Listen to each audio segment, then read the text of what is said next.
Hey everyone, we're going to watch the Master Forgotten Relic review. Rare for a game to directly acknowledge you as a player.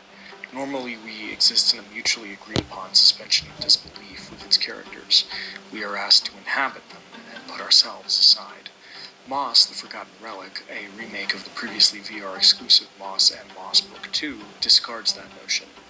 You may control its heroine, Quill, but you do not become her. You are the reader, and the distance between you is intentional. It's also what makes Moss remarkable. She was not exactly sure what she roused, but she felt no danger from the being silently peering down at her.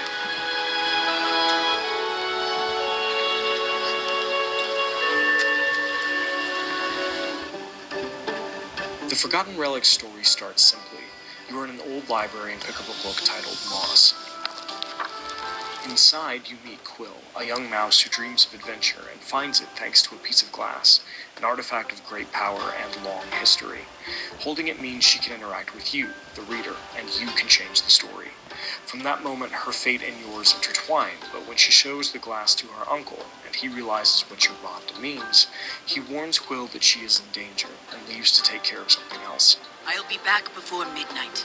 Until I return, I need your word you will not leave the clearing with that glass. Promise me, Quill. Moss's story is a fairy tale, and like all fairy tales, it grows with the telling. What starts simple rarely remains that way, and Quill's quest strays far from its initial objectives. It is not a deep story, and will not make you reevaluate your life or question your beliefs, but Moss commits so thoroughly to its premise and is so charming in its execution that it won me over completely. When you transition to the next screen, you can hear a page turning. A narrator reads prose and provides different voices for each character. A small, yet fantastical band of sprites emerged surrounding Quill. I'm Veda, root seer of the mire. Many dramatic moments are beautifully rendered on the book's pages, and you flip them yourself to advance the story. Plenty of stories proclaim to be inspired by fairy tales. Moss is one. You can almost hear the narrator wanting to tell you that nothing bad happens to Quill during scary moments. There are plenty of memorable characters in Moss. I love the grumpy toad you often encounter. I need to speak with her. And I need a nap. But Quill is this tale's beating heart.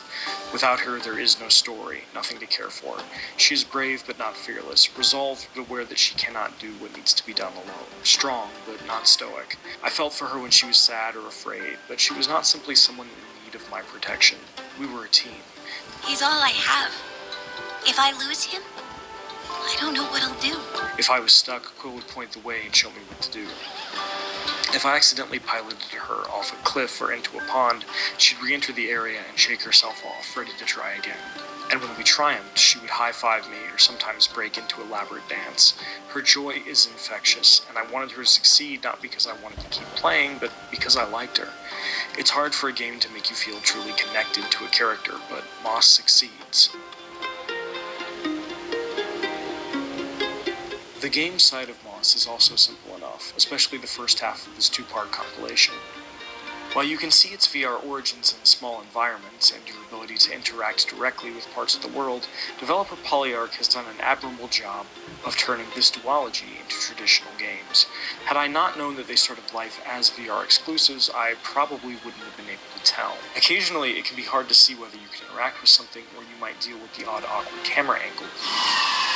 But these are pretty minor qualms, and I never met anything I couldn't handle.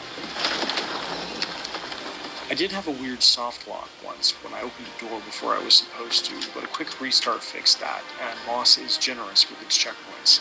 The action itself is smooth and straightforward. You can make Quill run, jump, climb, and dodge, and she is armed with a single sword to defend herself. As the reader, you can hold the mechanical beetles she fights in place so they can't attack her, or move objects to create paths and platforms for her to jump to. These are simple actions individually, but a twin Moss combines combat and platforming and requires you to control Quill and the reader in harmony that it triumphs. The best puzzles require you to pilot Quill while manipulating the environment and enemies to get where you need to go, and figuring out what you need to do, and finding collectible scrolls and dust along the way, is a joy. Maybe that will require you, the reader, to use a bug to flip a switch so Quill can get to a new area, or simply activate a series of switches in the right order so you can use the environmental changes they cause to make a new path. Simple stuff, yes, but compelling.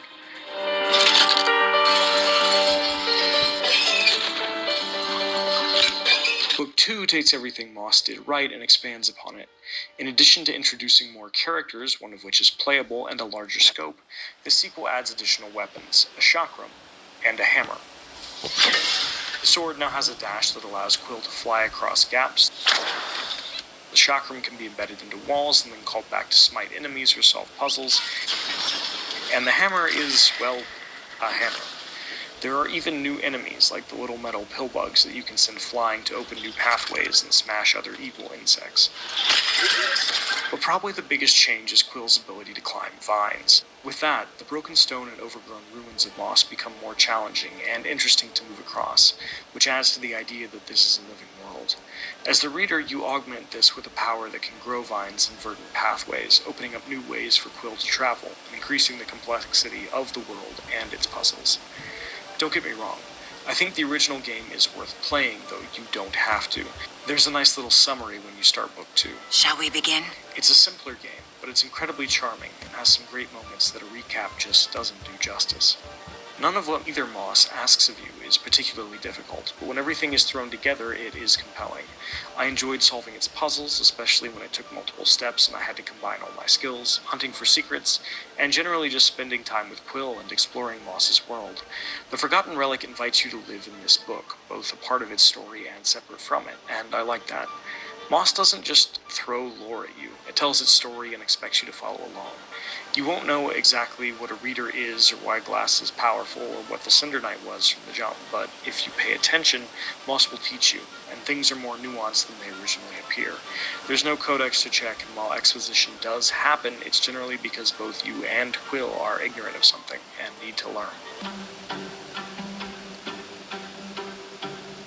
Moss's world is stunning, its fairy tale nature is incredibly charming, and aside from a couple of minor issues with the camera and one weird bug that briefly stalled my progress, this is a very smooth remake that doesn't feel compromised by breaking free of its VR exclusive origins.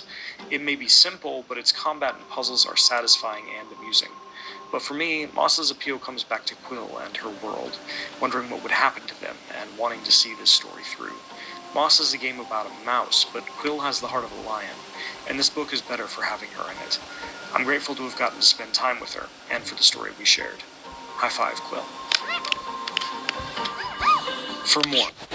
Let me know what you all thought about it. They gave it an 8. I never played the game, but it kind of reminds me of Stuart Little a little bit as well. So let me know what you think of the Moss Forgotten Relic, of course, the review. So let me know what you think of it, and I'll see you all in the next video. All right, take care. Bye.